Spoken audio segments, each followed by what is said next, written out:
Okay, hopefully I remember to edit this properly. Hey, Fred Furno here, new video and all that. So, yeah, this is an April Fool's month video series, because this game is actually very funny if you go off the beaten path. Now, speaking of path, apparently I have to do multiple paths in order to unlock the extra content, because this is actually the Stanley Parable Ultra Deluxe. And anyway, the first joke is that there's not only one ending, there are many endings, and also, well, there's just a lot of humor in this game, so that makes it fit. And I'll conclude probably the beginning of May, make this a month special and conclude with maybe an ending that has to do with work. I don't know which in particular. I guess maybe I'll just do the standard ending with a twist that you'll see. So I hope you enjoy the rest of the series.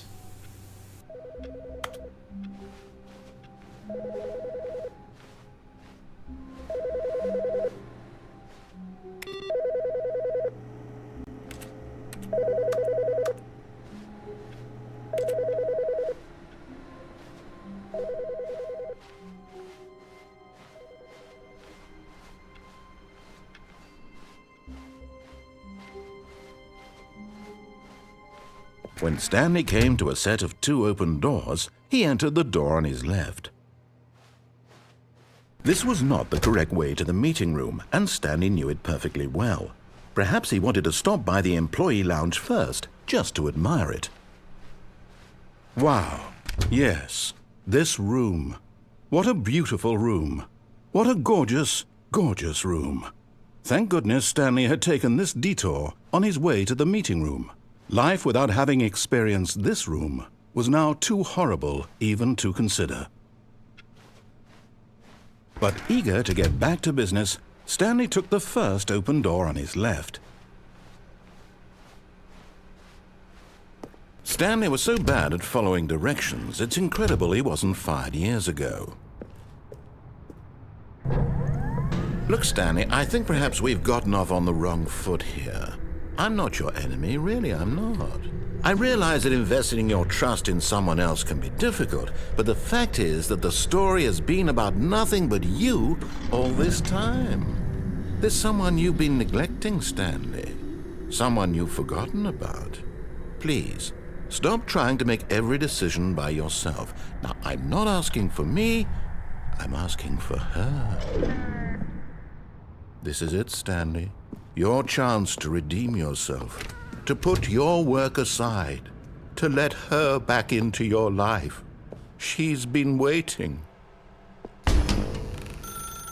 That's her, Stanley. You need to be the one to do this, to reach out to her. If you can truly place your faith in another, then pick up the phone.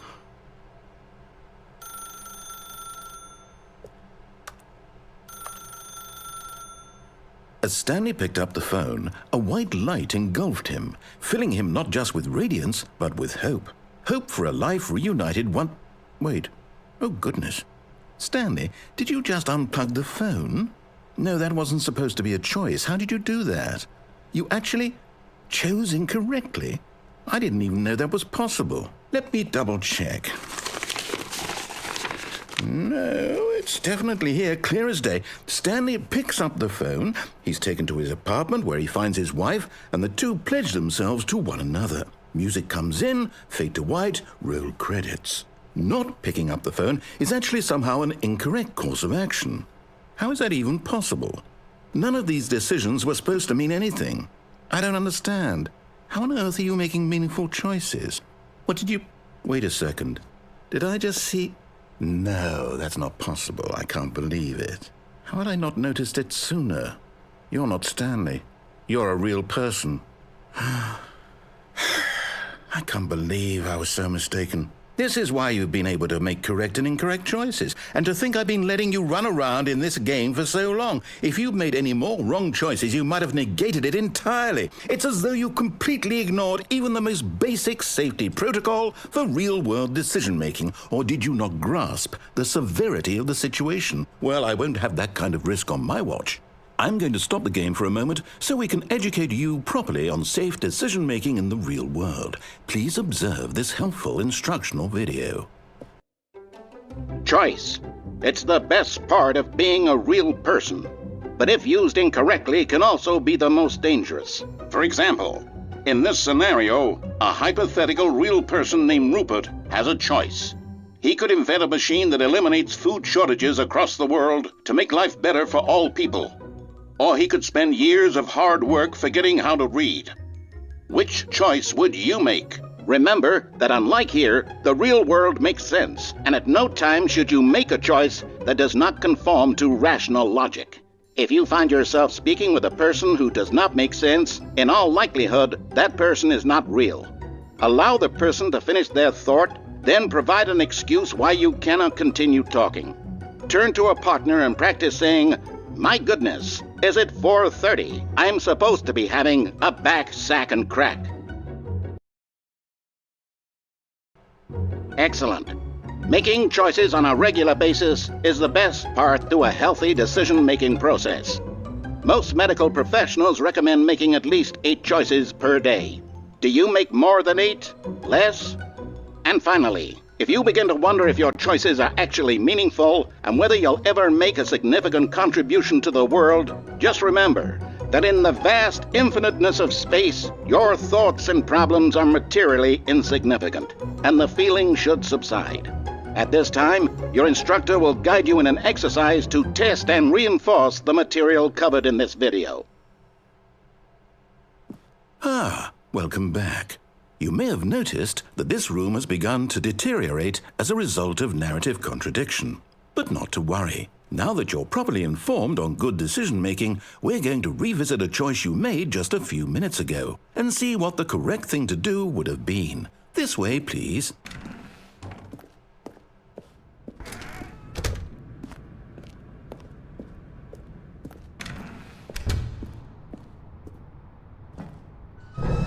Now that we know your choices are meaningful, we can't have you jumping off the platform and dying.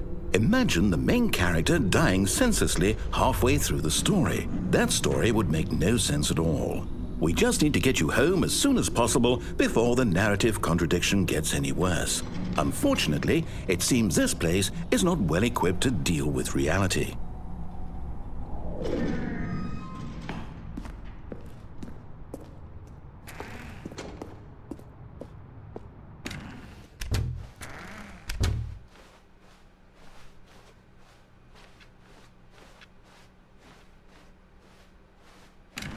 Almost there. You'll take the door on the left, back to the correct ending, the story will have resolution once again, and you'll be home free in the real world. Now remember, all you need to do is behave exactly as Stanley would. That means choosing responsibly and always putting the story first. I'm quite sure you'll be up to the task. Just follow my lead and you'll be fine. All right. When Stanley came to a set of 2 open doors, he entered the door on his left.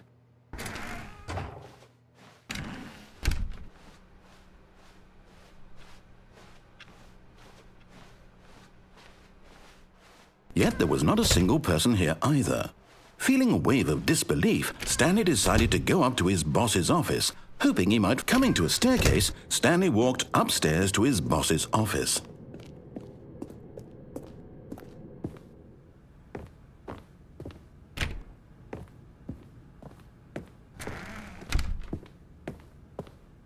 Stepping inside his manager's office, Stanley was once again stunned to discover not an indication of any human life. Shocked, unraveled, Stanley wondered in disbelief who orchestrated this, until he saw the door with a voice receiver next to it.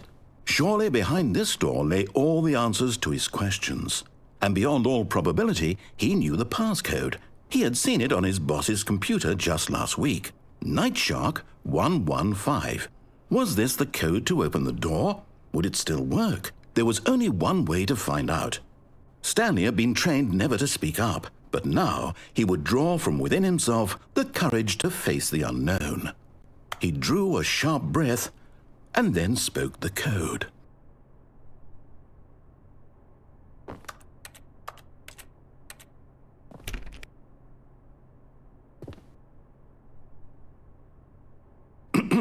Stanley spoke the code. Night Shark 115. He spoke it into the receiver, right there on the wall.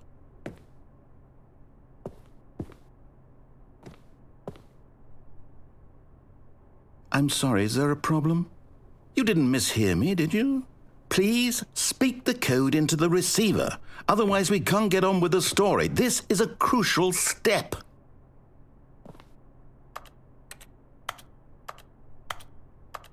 Okay, fine, you're not going to do it, but you know what? It's pretty humiliating to bring you this far, only for you to suddenly decide you have better things to do. I asked you for this one single thing, for your respect.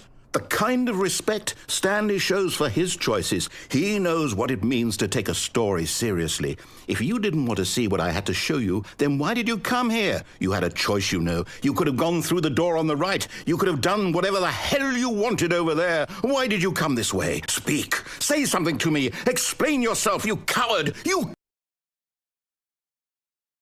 behave exactly as Stanley would. That means choosing responsibly and always putting the story first. I'm quite sure you'll be up to the task. Just follow my lead and you'll be fine. All right. When Stanley came to a set of 2 open doors, he entered the door on his left. No! Why did you do that? Quickly, hurry back in the other direction. Perhaps we're not too late.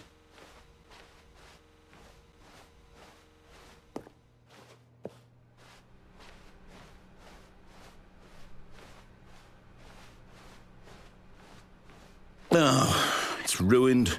I can't believe, after everything we talked about, that my story, you've destroyed my work. Why? For what?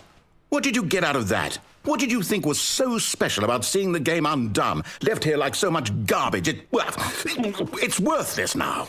And what am I supposed to do? Even if there were a way to continue, would it be worth it? To know that my story is now incorrect? How can I go back to that? I can't erase that knowledge. I'll have to live with it forever, reliving its impossibility forever. I couldn't live that way. Is it better to shut the game down entirely? To willingly destroy all of my work? I don't know. What's the answer? What do I do? What do I do? What do I... No, I have to. I have to shut the game down. I have to. I have to.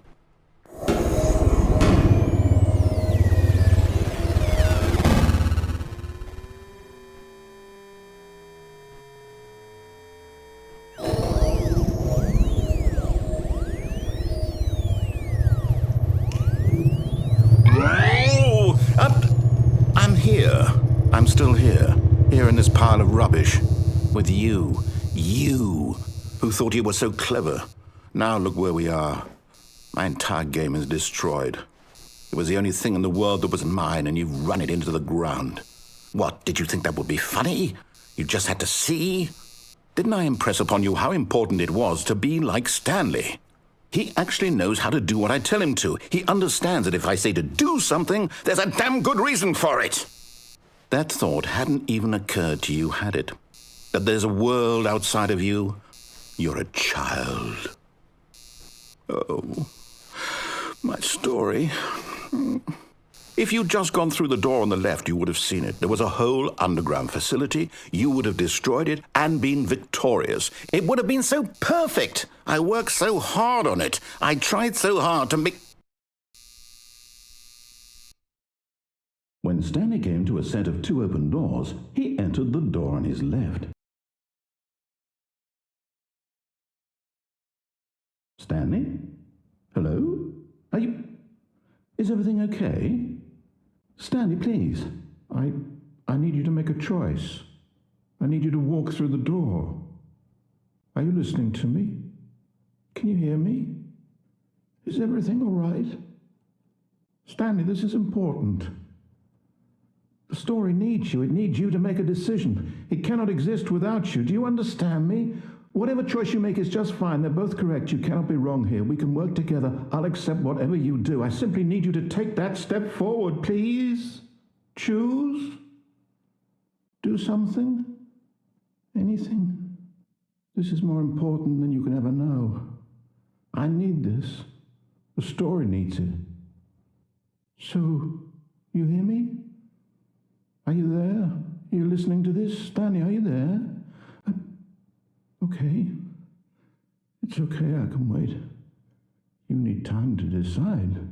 Time to make sure your choice is correct. That is the best choice. That's all right.